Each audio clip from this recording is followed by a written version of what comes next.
Hello, hi, welcome all the competitive various and would be teachers. This is your Kiran Kodmuru. Yes, perspectives and education కావచ్చు and అదేవిధంగా pedagogy లేదంటే teaching learning ప్రాసెస్కి సంబంధించినటువంటి methodology ఏదైతే ఉందో so ఏ subject అయినా కానివ్వండి so వాటిల్లో ఒకటి కామన్గా ఉందండి ఈసారి కొత్తగా ఇంక్లూడ్ చేసినటువంటిది విద్యా సాంకేతిక శాస్త్రం అదేవిధంగా ICT information communication technology. So ఏ విధంగా మనం ఈ యొక్క విద్యా సాంకేతిక శాస్త్రం కావచ్చు అదేవిధంగా ఐసిటీకి సంబంధించిన వాటిని ఎడ్యుకేషన్ సిస్టంలోకి తీసుకొని వస్తాం, దాని యొక్క లాభాలు ఏంటి, ఏ విధంగా తీసుకున్న వల్ల దానివల్ల యూజ్ ఏంటి, సో ఇవన్నీ కూడా చూడబోతున్నాం అండ్ దాంట్లో ఉండేటువంటి లిమిటేషన్స్ ఏంటి. సో ఇది పర్టికులర్ టాపిక్ అనేది ప్రతి ఒక్క మెథడాలజీలో కూడా ప్రతి ఒక్క సబ్జెక్టుకి సంబంధించిన మెథడాలజీలో ఇంక్లూడ్ చేయడం జరిగింది. అదేవిధంగా పిఐఈలో 6th యూనిట్లో 8th పార్ట్లో ఇది ఉంటుందండి మనకి. రైట్, ఈరోజు సెషన్లో నేను ఇక్కడ డిస్ప్లే చేసినటువంటి ఏవైతే పేజెస్ ఉన్నాయో ఇవి కంప్లీట్గా తెలుగు అకాడమీ బుక్కి సంబంధించినటువంటివి అండ్ ఇవి మీకు డిస్క్రిప్షన్లో పీడిఎఫ్ అందుబాటులో పెడతాను, డౌన్లోడ్ చేసుకోండి, అవసరమైతే ప్రింట్ తీసుకోండి, లేదంటే నేను డైరెక్ట్గా ఇప్పుడు క్లాస్ చేసేటప్పుడు డైరెక్ట్గా కీ పాయింట్స్ నోట్ చేసుకున్నా సరిపోతుందండి. So that's your wish, but డిస్క్రిప్షన్లో అయితే పెట్టేస్తాను, డౌన్లోడ్ చేసుకొని ప్రింట్ తీసుకోవచ్చండి. అండ్ అదేవిధంగా డిస్క్రిప్షన్లో వాట్స్ బిహైండ్ యాప్ అనేది అందుబాటులో ఉంది, దాంట్లో స్కూల్ అసిస్టెంట్ బైసెన్స్ సంబంధించినటువంటి పూర్తి course PIE methodology and content 6 to intermediate వరకు ఉంది. అండ్ ఎస్జిటికి సంబంధించినటువంటి ఏవిఎస్ పార్ట్ అదేవిధంగా టెస్ట్ సిరీస్ అనేది రన్ అవుతుంది అండ్ స్కూల్ అసిస్టెంట్ సంబంధించిన టెస్ట్ సిరీస్ కూడా రన్ అవుతుందండి. అండ్ 42 టెస్ట్లు అయితే అప్లోడ్ అయిపోయాయి, నెక్స్ట్ ఫర్దర్గా అప్లోడ్ అవుతూనే ఉంటాయి. రైట్, లేట్ చేయకుండా ఈరోజు సెషన్లోకి అయితే ఎంటర్ అయిపోదాం. రైట్, సెషన్ ఏంటి అని చూసినట్టయితే విద్యా సాంకేతిక శాస్త్రం, ఎడ్యుకేషన్ టెక్నాలజీ. సో ఏంటి అసలు విద్యా సాంకేతిక శాస్త్రం అంటే ఫస్ట్ ఈ సెషన్ యొక్క థీమ్ అయితే చెప్తానండి. సో విద్యా సాంకేతిక శాస్త్రం ఏంటంటే విద్య యొక్క లక్ష్యాలను సాధించడానికి, విద్య యొక్క లక్ష్యాలు ఏంటంటే అంతిమంగా ఒక మంచి పౌరునిగా పిల్లవాడిని తీర్చిదిద్ది ఒక మంచి సమాజాన్ని నిర్మించి ఆ సమాజం ఒక మంచి ఉత్పత్తులని అందించేటట్టు జ్ఞాన నిర్మాణం తయారు చేయడం విద్య యొక్క అంతిమ లక్ష్యంగా చెప్పుకుంటామండి, అల్టిమేట్గా. ఓకేనా? సో మరి ఈ లక్ష్యాలను సాధించే క్రమంలో మనకి కొన్ని ల్యాగ్స్ ఉంటాయి. సో మరి ఈ లక్ష్యాలని సాధించే క్రమంలో మనం టెక్నాలజీని ఇంబైబ్ చేసుకుంటాం, టెక్నాలజీని మనం విద్యా రంగంలోనికి తీసుకొని వస్తూ ఉంటాం అన్నమాట.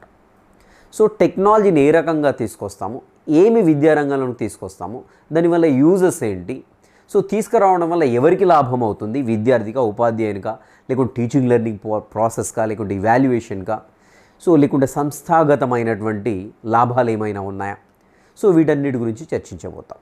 సో మరి ఇదే మనకేంటంటే విద్యా సాంకేతిక శాస్త్రంగా చెప్పుకుంటూ ఉంటాం.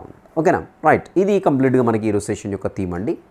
దీంట్లో వచ్చేసి విద్యా సాంకేతిక శాస్త్రం అంటే ఏమిటి, దాని యొక్క అర్థం ఏంటి, అండ్ విద్య అంటే ఏంటి, టెక్నాలజీ అంటే ఏంటి, ఈ రెండును కలిపితే ఎలా ఉంటుంది, సో దాంట్లో ఉండేటువంటి కీ టర్మ్స్ ఏంటి, ఏ లాంగ్వేజ్ నుండి తీసుకున్నారు, దాని యొక్క అర్థాలు ఏంటి, అండ్ రకరకాల విద్యావేత్తలు ఈ యొక్క విద్యా సాంకేతిక శాస్త్రం గురించి చెప్పినటువంటి నిర్వచనాలు ఏంటి, దీని యొక్క పరిధి ఏంటి, దీనివల్ల లాభాలు ఏంటి, అదేవిధంగా దీనిని విద్యారంగంలో ఎలా ఇంపాక్ట్ చేసుకోగలుగుతాం, సో అవి చూద్దాము. అదేవిధంగా విద్యా సాంకేతిక శాస్త్రం ఏంటంటే విద్యలో సాంకేతిక శాస్త్రం అంటే ఏంటి, సో అక్కడ ఉండేటువంటి శాస్త్రం, సో ఇవన్నిటిని గురించి ఈరోజు మనం థీమ్లో మాట్లాడబోతాం, ఈరోజు సెషన్లో డిస్కస్ చేయబోతాం. రైట్, విద్యా సాంకేతిక శాస్త్రం. సో ఇక్కడ చూసినట్లయితే పరిచయం కొంతవరకు అయితే ఇచ్చాడండి, పరిచయంలో పెద్దగా చెప్పుకోవాల్సినటువంటి పాయింట్స్ ఏం లేవు. సో ఇక్కడ చూసినట్లయితే విజ్ఞాన పరిజ్ఞానం, సాంకేతిక శాస్త్ర పరిజ్ఞానం మనిషి జీవన విధానాన్ని కాదు విద్యారంగాన్ని కూడా ఎంతగానో ప్రభావితం చేస్తున్నాయి. మనకు తెలుసు కానీ క్వైట్ కామన్ ఇది. సో విద్యారంగంలో కూడా మనకి ఈ యొక్క సైన్స్ అండ్ అది టెక్నాలజీ అనేది చాలా కీ రోల్ ప్లే చేస్తుంది. సో ఫర్ ఎగ్జాంపుల్ ఇక్కడ నేను ఉండి మీకు లెసన్ చెప్తున్నానంటే ఎలా చెప్తున్నానండి, సో ఇక్కడ ఐఎఫ్పి అనేది నాకు ఒకటి ఇక్కడ ఉంది, సో ఇంటరాక్టివ్ ఫ్లాట్ ప్యానల్ అనేది ఇక్కడ ఉంది, నేను ఇక్కడ టచ్ పెన్ తోటి రాస్తూ ఉన్నాను. సో అంతే కదా, సో మనం ఎడ్యుకేషన్లో అల్టిమేట్గా ఈ యొక్క టెక్నాలజీని పట్టుకొని వచ్చాము ఇక్కడికి, అంతే కదా. సో కాబట్టి ఇలా మనకి విద్యారంగాన్ని నేను ఇంతకుముందు బోర్డు పైన రాసి చెప్పిన దానికి సో దీనికి చాలా తేడా ఉందండి. సో బోర్డు పైన రాస్తే ఏమవుతుందండి, చాలా టైం కన్జ్యూమ్ అవుతుంది కదా, టైం ఎక్కువగా పడుతుంది. So may not be that much effective in comparing with this. So దీంతో కంపేర్ చేసిన అది ఎఫెక్టివ్గా లేకపోవచ్చు, ఎందుకంటే కంప్లీట్గా నేను దానిపైన రాస్తూ చెప్పాలండి.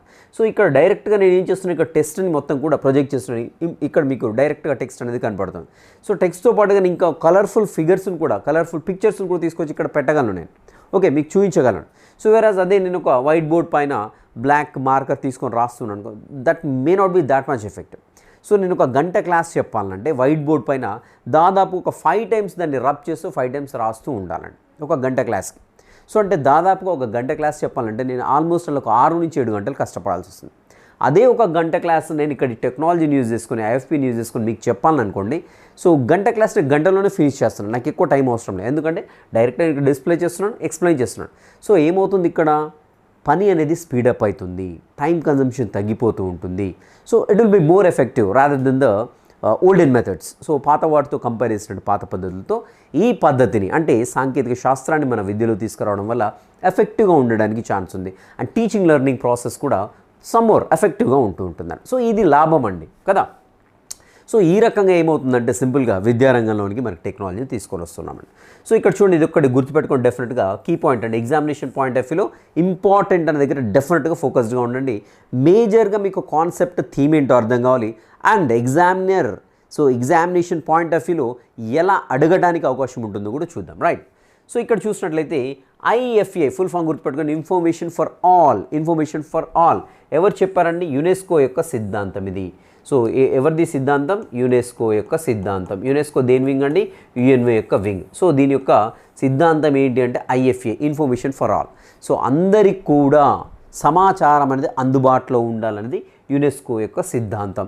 దీన్ని బేస్ చేసుకునే ప్రతి ఒక్క రంగంలో కూడా మనం ఈ టెక్నాలజీని ఇన్వాల్వ్ చేయడం జరుగుతుంది, ఇంప్లిమెంట్ చేయడం, ఇంబైబ్ చేసుకోవడం జరుగుతూ ఉంటుంది అన్నమాట. సో ఐఎఫ్ఏ ఫుల్ ఫామ్ గుర్తుపెట్టుకోండి, యునెస్కో ప్రతిపాదించిన 2 విషయాలు గుర్తుపెట్టుకోండి. సో సాంకేతిక పరిజ్ఞాన విద్యలో బోధనాభ్యసన ప్రక్రియలో రైట్, అంతేకాకుండా చాలా రకాలుగా యూజ్ చేస్తుంటామండి. సో ఉపాధ్యాయుడు బోధనాభ్యసన ప్రక్రియలో ఎదుర్కొంటే ఎన్నో సవాళ్ళను పరిష్కరించడంలో, సో ఇప్పుడు చెప్పాను కదండి, సవాలే కదా. నాకు ఒక గంట క్లాస్ చెప్పాలంటే 7 hours పడుతుంది. సో అది సమస్యను, ఆ సమస్యను సాల్వ్ చేస్తున్నాను. ఎలా సాల్వ్ చేస్తున్నాను అంటే నేను దీన్ని యూజ్ చేసుకుంటాను, టెక్నాలజీని యూజ్ చేసుకుంటాను. అండ్ అదేవిధంగా అభ్యసన ప్రక్రియ సజావుగా కొనసాగడంలో, అభ్యసన ప్రక్రియ ఏంటంటే టీచింగ్ లెర్నింగ్ ప్రాసెస్ అవుతూ ఉంటుంది కదా. సో నేను లెసన్ చెప్పడం, మీరు వినడం ఉంటుంది. సో దీన్ని మోర్ ఎఫెక్టివ్గా సజావుగా అంటే ఫర్ ఎగ్జాంపుల్ ఒక లెసన్ చెప్తున్నాను, పిల్లలు ఇంట్రెస్ట్గా లేరు, దాన్ని ఎఫెక్టివ్గా ఎలా చేయగలుగుతాను? ఒక సౌండు లేకుంటే ఒక పిక్చరో లేదంటే ఒక వీడియో చూపిస్తున్నో, సో ఇలాంటివి చేసినప్పుడు ఏమవుతుంది? అది ఎఫెక్టివ్గా ఉంటుంది. అక్కడ అభ్యసన టీచింగ్ లెర్నింగ్ ప్రాసెస్ అనేది ఏంటి? సజావుగా సాగుతుంది. ఎప్పుడైతే విద్యార్థులు ఇంట్రెస్ట్గా ఉంటారో అప్పుడు మాత్రమే టీచింగ్ లెర్నింగ్ ప్రాసెస్ అనేది ఫ్రూట్ఫుల్గా ఉంటుంది, ఎఫెక్టివ్గా ఉంటుంది. ఓకేనా. సో కాబట్టి ఎప్పుడైతే టెక్నాలజీని ఇంబైబ్ చేసుకుంటామో, టెక్నాలజీని మన విద్యారంగంలో తీసుకుంటూ ఉంటామో, సో ఇలాంటి విద్యా లక్ష్యాలు సాధించే క్రమంలో మనం ఈ బోధనాభ్యసన ప్రక్రియలో తీసుకుంటూ ఉంటామో అప్పుడు టీచింగ్ లెర్నింగ్ ప్రాసెస్ అనేది వెరీ ఎఫెక్టివ్గా ఉంటుంది అండ్ వెరీ స్మూత్గా జరుగుతూ ఉంటుంది అన్నమాట. సో దానికోసం తీసుకుంటున్నాం. అదేవిధంగా విద్యా లక్ష్యాలను సుసంపన్నవంతం చేయడంలోనూ, విద్యా గమ్యాలు చేరుకోవడంలోనూ సో ఈ విద్యా సాంకేతిక పరిజ్ఞానం చాలా యూస్ఫుల్గా ఉంటుందన్నమాట, రైట్. ఇక్కడ చూసినట్లయితే ఇంకా మనకి ఇక్కడ బోధనా ఉద్దేశాల సాధనలో విద్యా సాంకేతిక విజ్ఞానం, కంప్యూటర్లకు సంబంధించిన పరిజ్ఞానం చేర్చడం అత్యంత ఆవశ్యకతమైనది. సో యాక్చువల్గా ఇది ఎప్పుడో ఇంక్లూడ్ చేయాలండి. యాక్చువల్గా సిలబస్లో ఇది ఎప్పుడో ఇంక్లూడ్ చేయాల్సిన పని. ఎందుకు ఇంక్లూడ్ చేయాలంటే ఇప్పుడు కాబోయే టీచర్స్గా మీరు ఎవరైతే ఉన్నారో మీరు డెఫినెట్గా ఇప్పుడు ఒక టీచింగ్ లెర్నింగ్ ప్రాసెస్ క్లాస్ రూమ్లోకి వెళ్ళి చెప్పాలంటే మీరు టెక్నాలజీని ఎంత బాగా ఇంబైబ్ చేసుకుంటే, ఎంత బాగా నేర్చుకుంటే ఈ టీచింగ్ లెర్నింగ్ ప్రాసెస్ అంత ఎఫెక్టివ్గా ఉంటుంది. సో ఒక కేయాన్ యూజ్ చేయడం కావచ్చు, ఒక కంప్యూటర్స్ యూజ్ చేయడం కావచ్చు, ఒక ప్రొజెక్టర్ యూజ్ చేయడం కావచ్చు, సో లేదంటే ఐఎఫ్పి ప్యానల్స్ వచ్చాయండి ఇప్పుడు స్కూల్స్లో, కొన్ని స్కూల్స్లో. సో ఐఎఫ్పి ప్యానల్ యూజ్ చేయడం, ఐఎఫ్పిని యూజ్ చేయడం కావచ్చు, ఇలాంటివన్నీ టెక్నాలజీని ఇంబైబ్ చేసుకుంటే ఏంటి చాలా ఎఫెక్టివ్గా బోధించడానికి అయితే ఛాన్స్ ఉంది. నేనైతే ప్రజెంట్ నేను పనిచేసేటువంటి స్కూల్ ఐఎఫ్పి ఉందండి. సో ఇలాంటి ఇంటరాక్టివ్ ఫ్లాట్ ప్యానల్ ఉంది, పిల్లలకు నేను అలాగే చెప్తానండి. సో కాబట్టి ఎఫెక్టివ్గా ఉంటుంది అంతే. సో కాబట్టి ఏంటంటే కంపల్సరీ నేను యాక్చువల్గా ఈ యొక్క ఎప్పుడు ఇంక్లూడ్ చేయాలి, యాక్చువల్గా సిలబస్లో చాలా లేట్గా ఇంక్లూడ్ అయింది మనకు, రైట్. ఇక్కడ చూడడం అత్యంత ఆవశ్యకత మందించి ఉపాధ్యాయులు పరిపూర్ణలు చేయడం ఎంతైనా అవసరం. సో ఉపాధ్యాయులు వాళ్ళు వృత్తిపరంగా డెవలప్ కావడం కోసం కూడా టెక్నాలజీని యూజ్ చేసుకుంటాం. సో మాకు ఓరియంటేషన్ క్లాస్ అవుతూ ఉంటాయండి. సో క్లాస్లో మనకి దీన్ని ఇలా యూజ్ చేయాలి, ఇలా యూజ్ చేయాలి, ఇలా మాకు చెప్తూ ఉంటారనమాట, రైట్. అధునాతన సాంకేతిక పరిజ్ఞానాన్ని బోధనాభ్యసన ప్రక్రియలో, సమాచార ప్రసార ప్రక్రియలో ఎలా వినియోగించుకోవచ్చు. ఇక్కడ సాంకేతిక పరిజ్ఞానం ఏదైతే ఉందో ఇక్కడ టీచింగ్ లెర్నింగ్ ప్రాసెస్లో, బోధనాభ్యసన ప్రక్రియలో కావచ్చు, అదేవిధంగా సమాచార ప్రసార ప్రక్రియలో ఐసీటీ, ఇన్ఫర్మేషన్ అండ్ కమ్యూనికేషన్ టెక్నాలజీలో ఏ రకంగా మనం ఈ సాంకేతికను యూజ్ చేసుకోవచ్చు అది మొత్తం కూడా తెలియజేస్తూ ఉంటుంది. సో తద్వారా ఏమవుతుందండి, అల్టిమేట్గా మనకి టీచింగ్ లెర్నింగ్ ప్రాసెస్లో ఏమైనా ప్రాబ్లమ్స్ ఫేస్ చేస్తున్నప్పుడు దాన్ని ఓవర్కమ్ చేయడానికి అయితే ఛాన్స్ ఉంటుంది, రైట్. చూద్దాం. సో ఇక్కడ దీని యొక్క విద్యా సాంకేతిక శాస్త్రం యొక్క భావన ఏంటి, లక్ష్యాలు ఏంటో చూసామండి. సో విద్యా సాంకేతిక శాస్త్రం తెలుసుకునే ముందు మనకు 2 పదాలు కనపడుతున్నాయండి దాంట్లో. సో ఒకటి విద్య, రెండోది వచ్చేసి ఏంటంటే సాంకేతిక శాస్త్రం. 2 పదాల మేలవింపే మనకి ఏంటంటే విద్యా సాంకేతిక శాస్త్రంగా చెప్పుకుంటుంటాం. రైట్, ఇక్కడ చూద్దాము. విద్య అనేటువంటి పదం ఆల్రెడీ మనం చదివి ఉన్నాను. ఏ క్లాస్లో వచ్చింది, రకరకాలుగా వచ్చింది. విద్య అనేటువంటి పదం వచ్చేసి ఎడ్యుకేర్ లేదంటే ఎడ్యుసిరీ అనేటువంటి 2 పదాల నుండి. ఇది లాటిన్ పదం అంటే గుర్తుపెట్టుకోవాలి. సో ఇది లాటిన్ పదం, ఇది ఎగ్జామినేషన్ పాయింట్ ఆఫ్ వ్యూలో ఇంపార్టెంట్. లాటిన్ పదం ఎడ్యుకేర్ అనేటువంటిది. రైట్, సో ఇక్కడ దీని యొక్క అర్థం ఏంటి అని చూసినట్లయితే వెలుపలికి తీసుకురావడం, to draw out, bring out. So దీని యొక్క అర్థం ఏంటంటే వెలుపలికి తీసుకురావడం, లేదంటే టు బ్రింగ్ అప్ అంటే పైకి తీసుకొని రావడం, లేదంటే శిక్షణ ఇవ్వడం.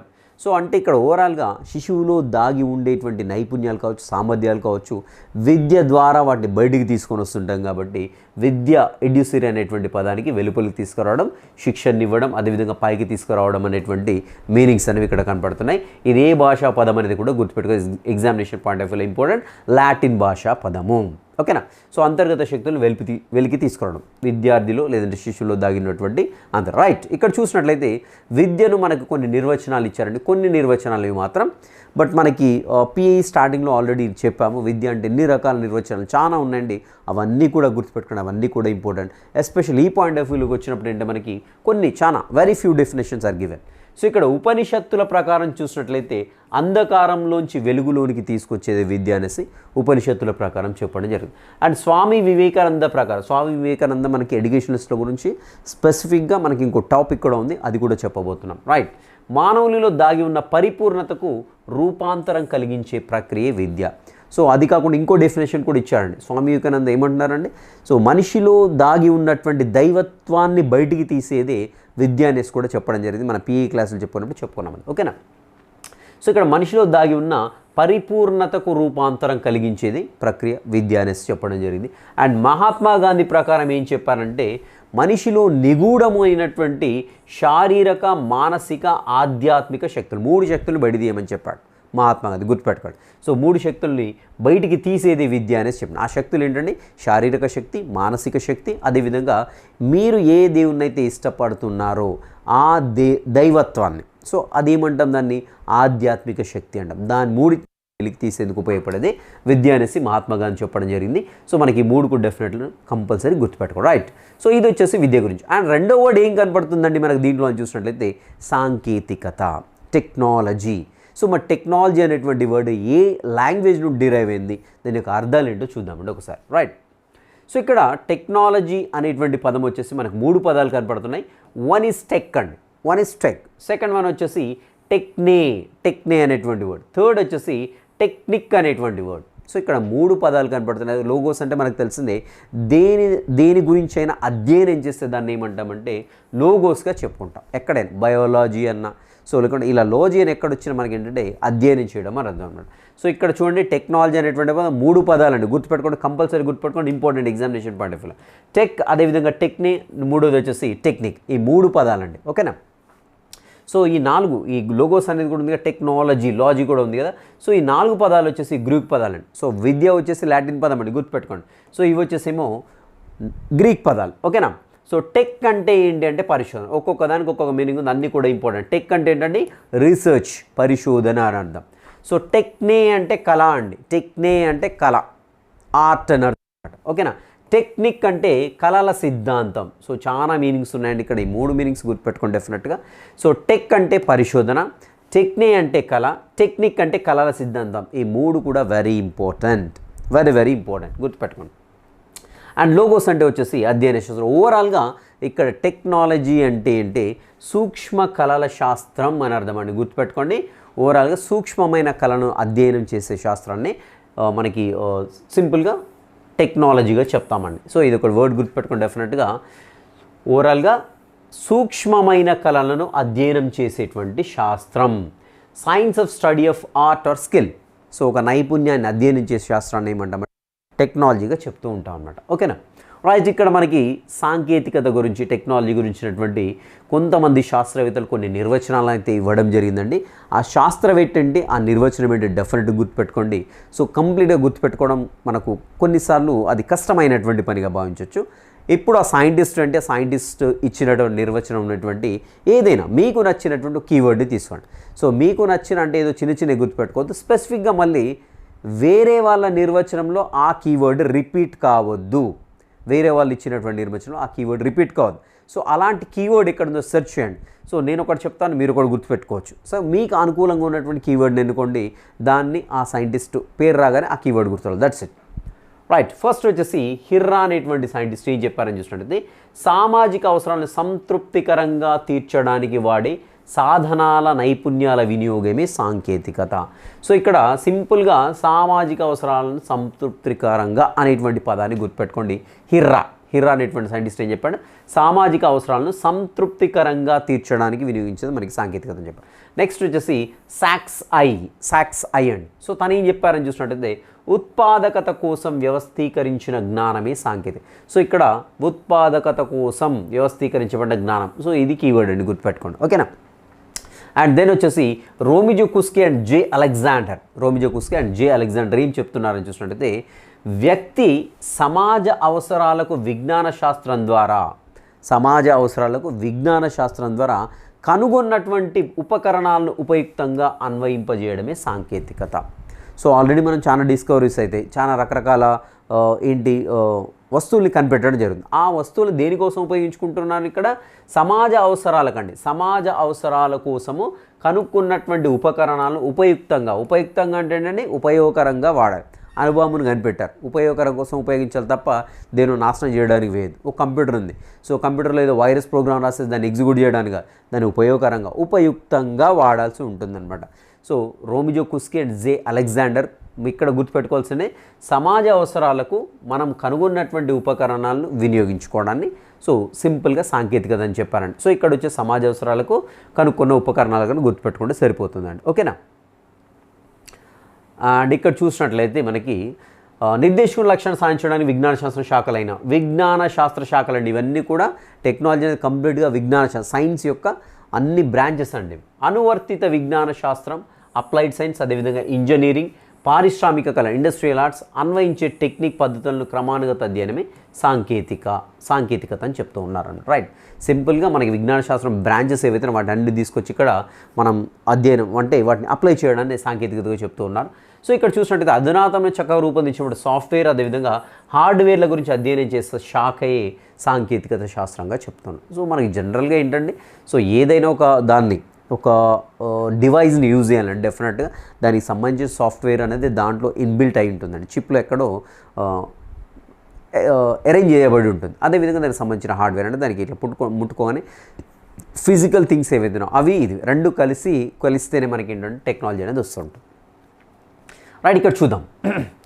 సో దీని యొక్క భావం, అర్థం, నిర్వచనాలు ఏంటి చూస్తుంటే విద్యా విధానానికి విజ్ఞాన శాస్త్ర సూత్రాలు, సాంకేతిక పరిజ్ఞానం ఒక క్రమ పద్ధతిలో అన్వయించేది విద్యా సాంకేతికత. ఇప్పుడు సాంకేతికత అయిపోయింది, విద్య అయిపోయింది, సాంకేతికత అయిపోయింది కదా. ఇప్పుడు సాంకేతికత శాస్త్రం అంటే ఏం చూసినట్టయితే సింపుల్ అండి. ఇక్కడ విద్యా విధానం చాలా పెద్ద వర్డ్ అండి ఇది. సో విద్యా విధానం అంటే ఏమొస్తుందండి, విద్యా లక్ష్యాలు వస్తాయి, పాఠ్య ప్రణాళిక వస్తుంది, పాఠశాల వస్తుంది, విద్యార్థులు వస్తుంది, ఉపాధ్యాయులు వస్తుంది, సమాజం, ఎవ్రీథింగ్ వస్తుంది. సో విద్య యొక్క అంతిమ గమ్యాన్ని చేరడానికి ఉపయోగపడేటువంటి ఏవైతే అన్నీ ఉంటాయో అవన్నీ కూడా విద్యా విధానంలో వచ్చేస్తూ ఉంటాయి. సో అది సంస్థ అంటే ఒక ఆర్గనైజేషన్ పరంగా కావచ్చు, వ్యక్తిగతంగా కావచ్చు, విద్యార్థి పరంగా కావచ్చు, ఉపాధ్యాయుడి పరంగా కావచ్చు, టీచింగ్ లెర్నింగ్ ప్రాసెస్ కావచ్చు, టీఎల్ఎం కావచ్చు, ఎవ్రీథింగ్, పాఠ్య ప్రణాళిక కావచ్చు, ఏదైనా సరే అండి. సో ఇవన్నీ కూడా విద్యా విధానం అని వస్తుంది.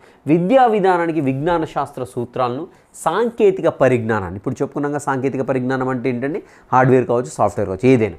సో వాటినన్నిటి కూడా ఒక క్రమ పద్ధతిలో, అడ్డగోలి కాదు, ఒక క్రమ పద్ధతిలో అన్వయించే శాస్త్రం ఏదైతుందో దాన్ని విద్యా సాంకేతిక శాస్త్రంగా చెప్పుకుంటూ ఉంటాం అన్నమాట. ఓకేనా.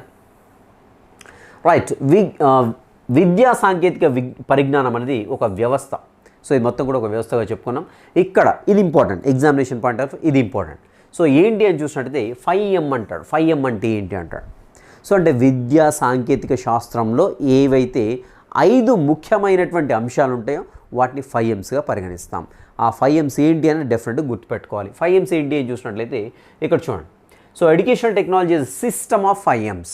ఎడ్యుకేషనల్ టెక్నాలజీ ఏదైతే ఉందో విద్యా సాంకేతిక శాస్త్రంలో 5Ms ఉంటాయి అంటారు. అవేంటి అని చూసినట్లయితే వన్ ఇస్ యంత్రాలు, మెషిన్స్ అంటామంట. రెండోది వచ్చేసి వస్తుజాలం అంటే మెటీరియల్స్ అంటామంట. అండ్ నెక్స్ట్ మూడోది వచ్చేసి మాధ్యమాలు, మీడియా అంటాం. అండ్ నెక్స్ట్ వచ్చేసి మానవులు అంటాం. నెక్స్ట్ వచ్చేసి మనకి పద్ధతులు అంటే ఏమంటామంటే పద్ధతుల సమాహారం అంటే వీటన్నిటి కాంబినేషన్. వేటి కాంబినేషన్? యంత్రాలు, వస్తుజాలం, మాధ్యమాలు, మానవులు, అదేవిధంగా మెథడ్స్ ఈ అన్నిటి కాంబినేషన్ ఏమంటున్నామంటే విద్యా సాంకేతిక పరిజ్ఞాన శాస్త్రం అంటున్నాం మొత్తానికైతే. సో దాంట్లో ఏమేమి ఉంటాయని సో ఇక్కడ చూసినట్లయితే educational technology system of 5Ms అని చెప్తున్నాం. 5Msలో ఏమున్నాయండి? ఇక్కడ మనకి మెషిన్స్ ఉన్నాయి, మెటీరియల్స్ ఉన్నాయి, మీడియా ఉంది, మెన్ ఉంది, అదేవిధంగా మెథడ్స్ ఉన్నాయి. ఈ 5Ms very very important, examination point of వ్యూలో ఇంపార్టెంట్. రైట్, కంపల్సరీ గుర్తుపెట్టుకోవాలి. రైట్, నెక్స్ట్ చూద్దామండి. సో ఇక్కడ విద్యా సాంకేతిక శాస్త్రం ఇంతకుముందు నిర్వచనాలు ఏవైతేనో అది కేవలం సాంకేతికత గురించి. అంతకుముందు నిర్వచనాలు కొన్ని 2-3 చూసాం కదా, అది విద్య గురించి. ఇప్పుడు విద్యా సాంకేతిక శాస్త్రం గురించినటువంటి నిర్వచనాలు డెఫినెట్గా గుర్తుపెట్టుకోవడానికి ప్రయత్నించండి. సో ఇక్కడ చూసినట్టయితే ఫస్ట్ జాతీయ విద్యా సాంకేతిక మండలి England, national council of educational technology, NCET UK తెలుసు కదా. యూకే అంటే ఇంగ్లాండ్ లేదంటే గ్రేట్ బ్రిటన్ చెప్పుకుంటాం, యునైటెడ్ కింగ్డమ్ అంటాం. సో దీని ప్రకారం ఏం చెప్తున్నారు వీళ్ళంటే మానవ అభ్యసనను మెరుగుపరచడానికి వ్యవస్థలను, పద్ధతులను, సాంకేతికతలను, ఉపకరణాలు అభివృద్ధి పరచడం కూడా దీంట్లోకి వస్తుంది చూడండి. అభివృద్ధి పరచడము, సో అన్ని రకాల వస్తువులను అభివృద్ధి పరచడం, అనువర్తించడం అంటే వాటిని ఉపయోగించడము, నెక్స్ట్ మూల్యాంకనం చేయడమే విద్యా సాంకేతిక పరిజ్ఞానం. సో ఫర్ ఎగ్జాంపుల్ ఒక క్లాస్ రూమ్లో ఒక లెసన్ అవుతుందండి. ఈ లెసన్ ఎఫెక్టివ్గా చెప్పాలంటే ఒక కంప్యూటర్ అవసరం అవుతుంది అనుకుందాం. సో ఇప్పుడు ఇది ఏం చెప్తున్నారు వీళ్ళు, NCET యూకే ఏం చెప్తున్నారంటే ఈ కంప్యూటర్ని అభివృద్ధి చేయడము, ఓకేనా. సో అభివృద్ధి పరచడం, అనువర్తించడం అంటే ఇక్కడ అయ్యేటువంటి ఈ క్లాస్ రూమ్లో జరిగేటువంటి బోధనా అభ్యసన ప్రక్రియ. సో మీరు నా నోటి నుంచి ఎప్పుడైతే బోధనా అభ్యసన ప్రక్రియ అని వస్తుందో మీరు ఈ పదాలు విని గాబరా పడడం, భయపడడం వద్దు. సో బోధన అభ్యసన ప్రక్రియ అంటే ఏం లేదు. ఇప్పుడు మన ఇద్దరి మధ్యలో, మీ మధ్యలో, నా మధ్యలో ఏం జరుగుతుందో ఇదే బోధన అభ్యసన ప్రక్రియ. సింపుల్గా నేను ఒకటి చెప్తున్నాను, మీరు వింటున్నారు, సంథింగ్ ఒక విషయ పరిజ్ఞానాన్ని మీకు అందిస్తున్నాను. సో దాన్నే నేనేమంటున్నా అంటే బోధన అభ్యసన ప్రక్రియ అంటున్నాను, కన్ఫ్యూజ్ కాకండి. సో దీన్ని ఇంగ్లీష్లో టీచింగ్ లెర్నింగ్ ప్రాసెస్గా చెప్తాం. ఓకే రైట్, ఇక్కడ మనకి ఆ యొక్క సాంకేతికతను, ఉపకరణాలను అభివృద్ధి చేయడం ఇక్కడ టీచింగ్ లెర్నింగ్ ప్రాసెస్ అవుతుందండి. సో దానికి సంబంధించిన నేను కంప్యూటర్ని యూజ్ చేయాలనుకుంటాను. వాటిని అభివృద్ధి పరచడం అంటే దీన్ని డెవలప్ చేయడము, అదేవిధంగా దీన్ని అనువర్తించడం. ఇక్కడ వచ్చేసి నేను క్లాస్ రూమ్లో నేను కంప్యూటర్ని యూజ్ చేసుకున్నాను, అనువర్తించడం అంటే దాన్ని తీసుకొచ్చి ఇక్కడ అప్లై చేస్తున్నాను. అండ్ మూల్యాంకనం అంటే ఇక్కడ తీసుకొచ్చి కంప్యూటర్ని ఇక్కడ పెట్టేసి నేను వాళ్ళకి టీచింగ్ లెర్నింగ్ ప్రాసెస్లో ఏదో ఎక్స్ప్లెయిన్ చేసిన మూల్యాంకనం ఏం చేస్తాను దీన్ని అంటే మనకు ఈ టీచింగ్ లెర్నింగ్ ప్రాసెస్లో ఆ కంప్యూటర్ అనేది ఎంత మేరకు యూజ్ అయ్యింది అనేది మూల్యాంకనం చేస్తున్నాం. సో దీన్ని మొత్తం కూడా ఏమంటామంటే విద్యా సాంకేతిక పరిజ్ఞానం అనేసి ఎవరు చెప్పారండి? NCET, national council of educational technology, UK, United Kingdom వాళ్ళు ఇది నిర్వచనం ఇచ్చారు, గుర్తుపెట్టుకోండి. సో ఇక్కడ వీళ్ళు చెప్పిన దాంట్లో కీ పాయింట్స్ ఏంటి ఇక్కడ మనకి? సో ఈ ఉపకరణాలు ఏవైతే ఉన్నాయో అన్నీ టెక్నాలజీకి సంబంధించినటువంటి ఉపకరణాలు ఏవైతేనో వాటిని అభివృద్ధి పరచడం, అనువర్తించడం, మూల్యాంకనం చేయడమే విద్యా సాంకేతిక పరిజ్ఞానం అని వాళ్ళు చెప్తున్నారు, గుర్తుపెట్టుకోండి. నెక్స్ట్ అన్విన్ అనేటువంటి సైంటిస్ట్ ఏం చెప్పాడు, ఎడ్యుకేషనల్ ఏం చెప్తున్నాడని చూసినట్లయితే వాళ్ళ ప్రకారం అన్విన్ ప్రకారం ఏంటంటే శిక్షణ అవసరాలకు ఆధునిక నైపుణ్యాలను, సాంకేతిక విధానాలను అనువర్తించడానికి సంబంధించింది విద్యా సాంకేతిక శాస్త్రం అని చెప్పాడు. సో విద్యా శిక్షణ అవసరాలకు ఆధునిక నైపుణ్యాలకు, సో రెండండి ఇక్కడ, ఈ రెండు కీ పాయింట్స్ ఇక్కడ. సో అన్విన్ ఏం చెప్పారు ఇక్కడ మనకి? శిక్షణ అవసరాలకు, ఆధునిక నైపుణ్యాలకు. సింపుల్గా సాంకేతికత ఏదైతే టెక్నాలజీని తీసుకొచ్చి మనం ఇక్కడ అప్లై చేస్తుంటాం, ఇక్కడ యూజ్ చేసుకుంటూ ఉంటాం. యూజ్ చేస్తే దాన్ని సింపుల్గా విద్యా సాంకేతిక శాస్త్రంగా సింపుల్గా ఉంది డెఫినేషన్. బట్ ఇక్కడ శిక్షణ అవసరాలకు, ఆధునిక నైపుణ్యం రెండు కూడా కీవర్డ్స్ గుర్తుపెట్టుకోండి. నెక్స్ట్ రాబర్ట్ ఎం గాగ్నే ఏం చెప్పారని చూసినట్లయితే రైట్, పాఠశాల నిర్వహణకు, అభ్యసనాన్ని ఆకృతీకరించడానికి, మూల్యాంకనం చేయడానికి. సో పాఠశాల నిర్వహణకు, అభ్యసనాన్ని ఆకృతీకరించడానికి అంటే అభ్యసన ఫలవంతంగా జరగడానికి అని అర్థం. అంటే టీచింగ్ లెర్నింగ్ ప్రాసెస్ సక్సెస్ఫుల్గా కావడానికి అని అర్థం. అదేవిధంగా ఇవాల్యుయేట్ చేయడం కోసము కావలసిన జ్ఞానం అవగాహన వ్యూహాలను అభివృద్ధి చేసేటువంటి శాస్త్రమే విద్యా సాంకేతిక శాస్త్రం అని చెప్పాడు. సో ఇక్కడ సింపుల్గా ఇది ఒక కీవర్డ్ గుర్తుపెట్టుకోండి, ఆకృతీకరించడం పలకడానికి కూడా అట్లా రైట్. నెక్స్ట్ మూల్యాంకనం గుర్తుపెట్టుకోండి, అభ్యసనాన్ని ఆకృతీకరించడం ఒకటి, మూల్యాంకనం. సో ఇవి కీవర్డ్స్ గుర్తుపెట్టుకోండి రైట్. నెక్స్ట్ వచ్చేసి ఎస్ఎస్ కులకర్ణి ఏం చెప్పారు రైట్. ఇక్కడ ఎస్ఎస్ కులకర్ణి ఏం చెప్పారు చూద్దామండి. విద్యా ప్రక్రియకు శాస్త్ర సాంకేతిక సూత్రాలను వాటిలో వచ్చిన, ఇక్కడ నూతన ఆవిష్కరణలు గుర్తుపెట్టుకోండి. ఎస్ఎస్ కులకర్ణి గారు ఏం చెప్పారంటే విద్యా ప్రక్రియకు శాస్త్ర సాంకేతిక సూత్రాలను వాటిలో వచ్చిన నూతన ఆవిష్కరణలను, వాటిలో వచ్చినటువంటి కేవలం ఇక్కడ సాంకేతిక సూత్రాలను మాత్రమే కాదండి, వాటిలో వచ్చిన నూతన ఆవిష్కరణలు కూడా దాన్ని అన్వయించడాన్ని, విద్యా వ్యవస్థలకు అన్వయించడాన్ని సో సింపుల్గా విద్యా సాంకేతిక శాస్త్రం అనేసి ఎవరు చెప్పారు? ఎస్ఎస్ కులకర్ణి గారు చెప్పడం జరిగింది. నెక్స్ట్ వచ్చేసి జీఓఎం లైత్ అండి. సో జీఓఎం లైత్ ఏం చెప్పారని చూసినట్టయితే బోధనా అభ్యసన కార్యక్రమాల్లో ఆధునిక పద్ధతులను సాంకేతిక పరిజ్ఞానాన్ని క్రమ పద్ధతిలో వినియోగించేది విద్యా సాంకేతిక శాస్త్రం అని చెప్పారు. నెక్స్ట్ డెర్క్ ఏం చెప్పారు చూద్దాం. డెర్క్ అనేటువంటి సైంటిస్ట్ ఏం చెప్పారు? విద్యారంగంలోని సమస్యలకు పరిష్కారాన్ని సూచించగల బోధనా, సో ఇక్కడ ఇది ఒకటండి. సో విద్యారంగంలోని సమస్యలను పరిష్కరించడానికి, నెక్స్ట్ వచ్చేసి బోధనాభ్యసన ప్రక్రియని లోతుగా ఆలోచింపజేయడానికి, ఆలోచనాత్మకంగా విశ్లేషించగల సాధనమే. అంటే సింపుల్ అండి ఇక్కడ. సో మా టెక్నాలజీ, ఎడ్యుకేషన్ టెక్నాలజీ ఏం చెప్తున్నానండి? విద్యారంగంలో సమస్యలను పరిష్కరించడానికి, నెక్స్ట్ బోధనాభ్యసన ప్రక్రియను లోతుగా అధ్యయనం చేయడానికి వినియోగించేదే సింపుల్గా విద్యా సాంకేతిక శాస్త్రం అనేసి డెర్క్ అనేటువంటి సైంటిస్ట్ చెప్తున్నాడు.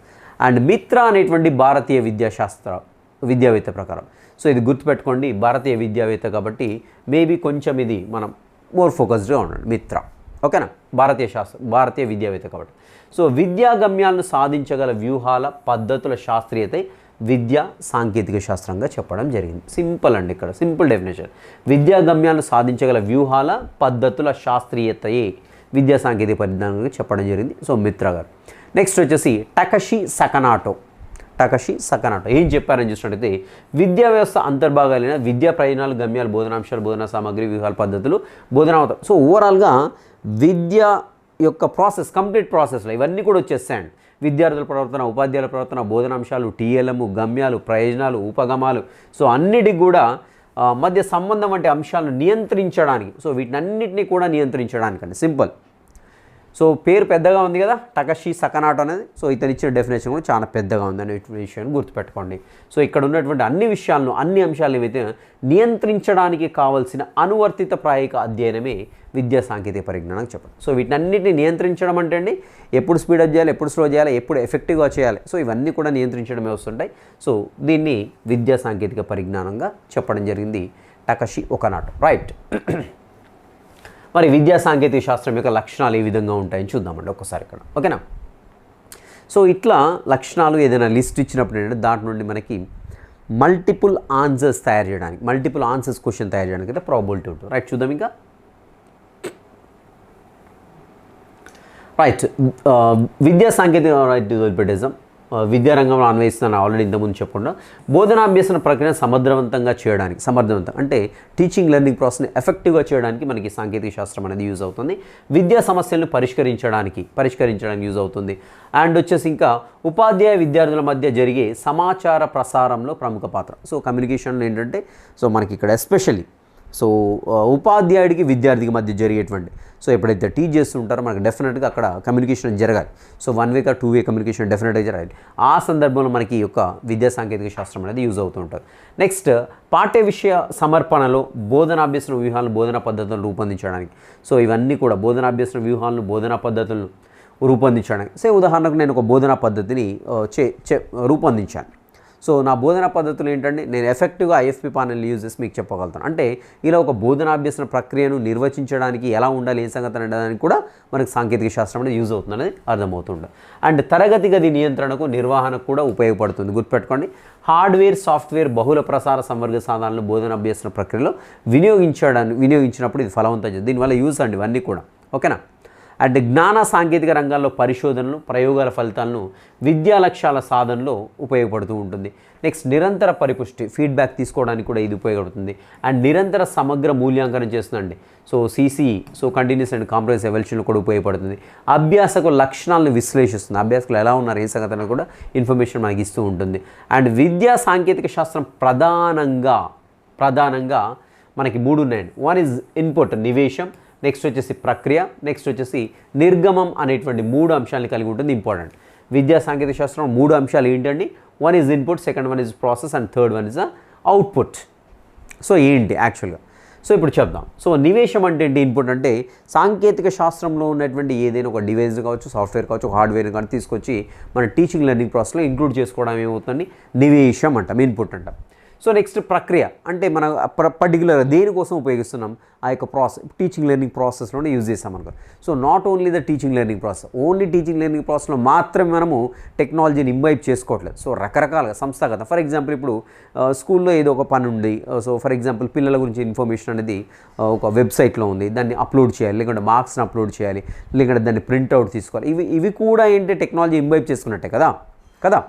సో ఇక్కడ మనకి ఆ ప్రక్రియ ఏ విధంగా జరిగింది.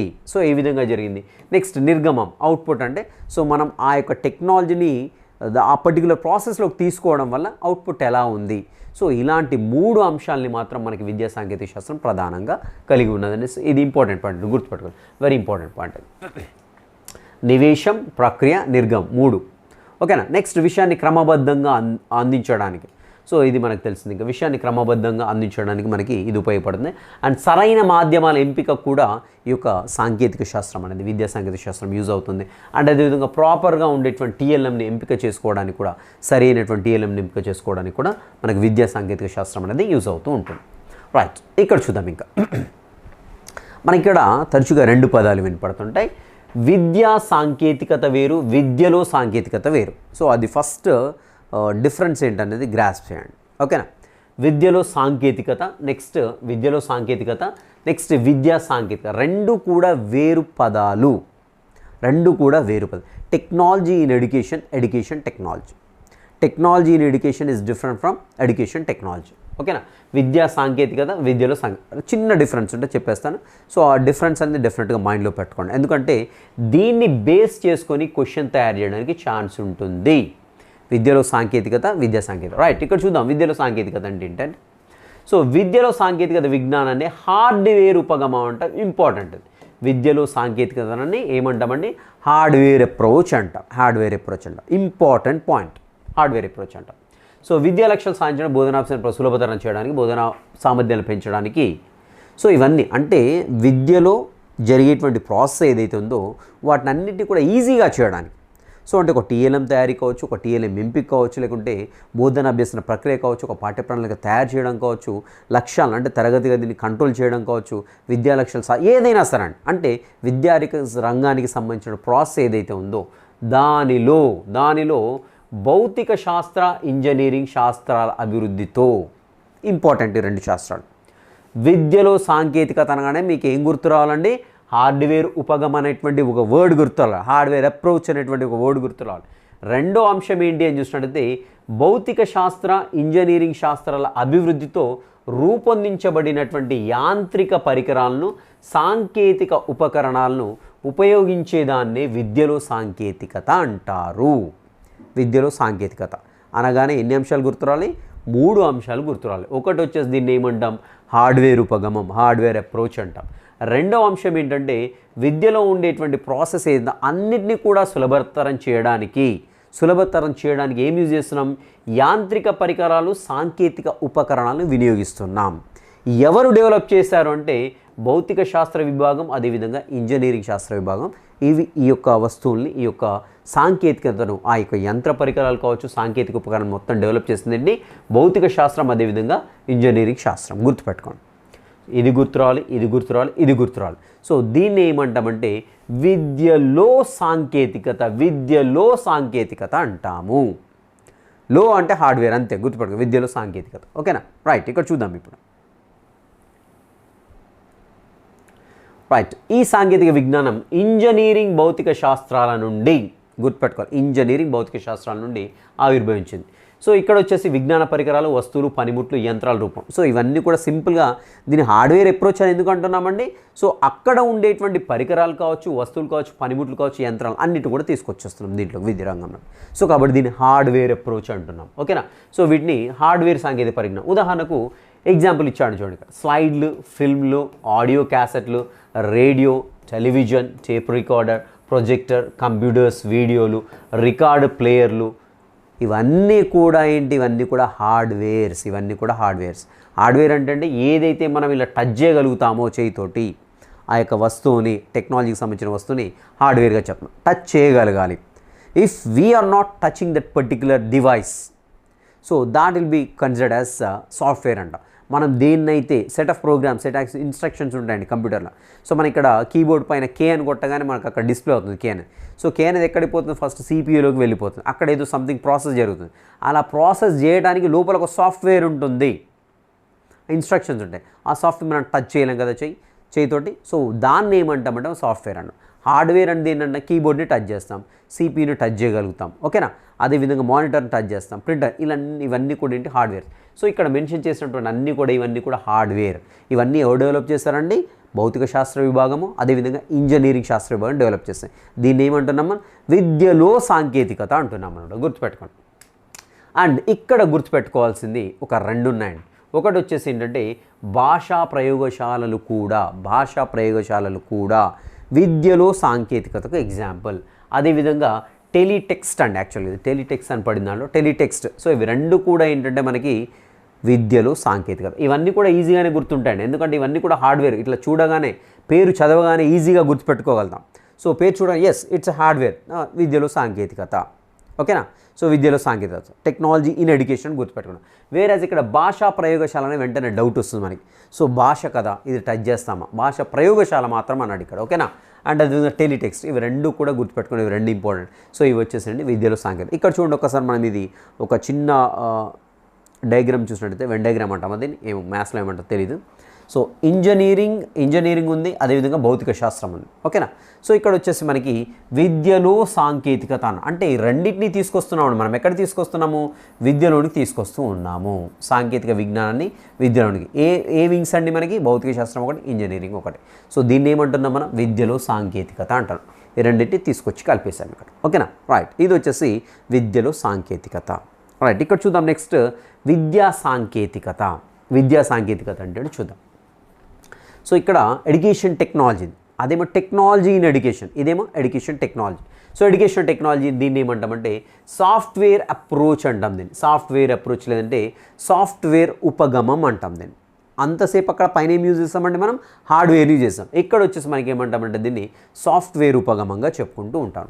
సో సాఫ్ట్వేర్ సాంకేతిక విజ్ఞానం, సాంకేతిక విజ్ఞానం వచ్చేసి లేదంటే సాఫ్ట్వేర్ అప్రోచ్ ఏదైతే ఉందో ప్రవర్తనా శాస్త్రాలు, అభ్యసన మనోవిజ్ఞాన శాస్త్రాల నుంచి ఉద్భవించింది. హార్డ్వేర్ ఉపగమం దేని నుంచి ఉద్భవించింది, ఇంజనీరింగ్ నుండి, అదేవిధంగా భౌతిక శాస్త్రం నుండి ఉద్భవించింది. ఇక్కడ సాఫ్ట్వేర్ అప్రోచ్ వచ్చేసి మనకి ప్రవర్తనా శాస్త్రం నుండి, అభ్యసన మనోవిజ్ఞాన శాస్త్రాల నుండి, ఎడ్యుకేషనల్ సైకాలజీ నుంచి, అదేవిధంగా మనకు బిహేవియరల్ సైన్స్. సో ఈ రెండింటి నుంచి మనకి సాఫ్ట్వేర్ అప్రోచ్ అనేది ఉద్భవించింది. ఇంపార్టెంట్. ఇది విద్యా సాంకేతిక, అదేమో విద్యలో సాంకేతికత. ఓకేనా. రైట్. సో ఇక్కడ చూసినట్టు ఈ విధానంలో అభ్యసన మనోవిజ్ఞాన సూత్రాలను ప్రధాన బోధనా సమస్యలకు అన్వయించి పరిష్కరించుకోవడం ముఖ్య ఉద్దేశం. సో ఇక్కడ మనకి రకరకాల సైంటిస్టులు మనం సైకాలజీలో చదువుకున్నాం, ఎడ్యుకేషన్ సైకాలజీలో స్కిన్నర్ కావచ్చు, పావులా కావచ్చు, వీళ్ళందరూ రకరకాల ప్రయోగాలు చేస్తారు. సో ఏం చేస్తారంటే అక్కడ వాళ్ళ టెక్నాలజీ విద్యలో అంటే వాళ్ళు చేసేటువంటి ప్రయోగాలు రకరకాల సాంకేతికాలను వినియోగించుకున్న తర్వాత మనకు అవుట్పుట్ వచ్చింది. సో ఇచ్చేస్తే ఇదవుతుంది అనేసి అవుట్పుట్ వచ్చింది. అలాంటి అవుట్పుట్ తీసుకొచ్చి మనము విద్యారంగంలో యూజ్ చేసుకుంటుంది విద్యా సాంకేతికతగా చెప్తాము. గుర్తుపెట్టుకోండి, ఇంపార్టెంట్. ఓకేనా. సో అభ్యసన మనోవిజ్ఞాన సూత్రాలకు ప్రధాన బోధనా సమస్యలు అన్వయించి పరిష్కరించుకోవడం. ఒక విద్యార్థులు మనం ఒక క్వశ్చన్ ఇస్తున్నాం చదవట్లేదు, ఒక టాస్క్ ఇస్తున్నాం చదవట్లేదు. సో ఇక్కడ మనకి కార్యసాధక నిబంధన ఉంది కదా.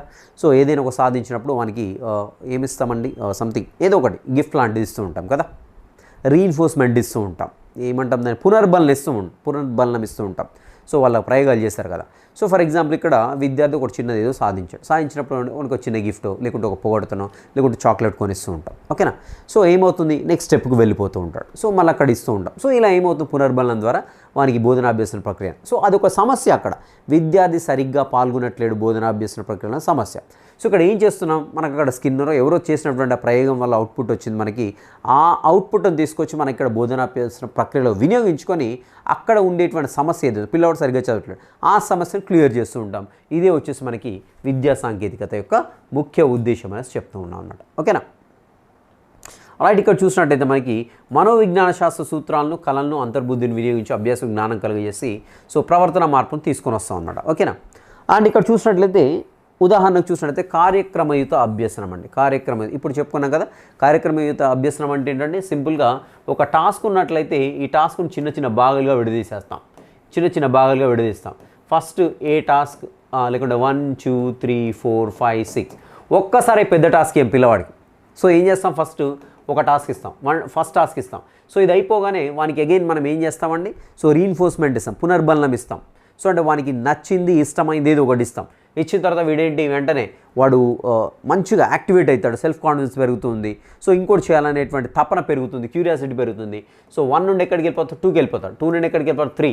సో 2 అయిపోగానే అగైన్ మళ్ళీ రీఇన్ఫోర్స్మెంట్ ఇస్తాం. నెక్స్ట్ 3 నుండి 4కి వెళ్ళిపోతాడు, 4 నుండి 5కి వెళ్ళిపోతాడు, 5 నుండి 6కి వెళ్ళిపోతాడు. దీన్ని ఏమంటామంటే కార్యక్రమయుత అభ్యసనంగా చెప్పుకుంటూ ఉంటాం. సో ఇలా మనకి అనేక రకాల ఏవైతే మనోవైజ్ఞానిక అంశాలు ఉన్నాయో బోధనా రంగంలో అంటే విద్యారంగంలో ఆ సమస్యలు ఎదురయ్యేటువంటి సమస్యలు తీర్చడానికి గాను సో ఆ సూత్రాలను వినియోగించుకుంటే దీన్ని ఏమంటాం, విద్యా సాంకేతికత అంటాం. Clear, right. నెక్స్ట్ చూద్దామండి. సో ఇక్కడ చూసినట్లయితే మనకి విద్యా సాంకేతిక ఉపగమాన్ని శిక్షణా సాంకేతిక పరిజ్ఞానం అని కూడా అంటారు, గుర్తుపెట్టుకోవాలి. శిక్షణా సాంకేతిక పరిజ్ఞానం అని, బోధనా సాంకేతిక పరిజ్ఞానం అని, నెక్స్ట్ ప్రవర్తన సాంకేతిక పరిజ్ఞానం అని కూడా అంటారు. ఇంపార్టెంట్ ఇవి 3 వర్డ్స్ ఏవైతే 3 వర్డ్స్ ఇంపార్టెంట్.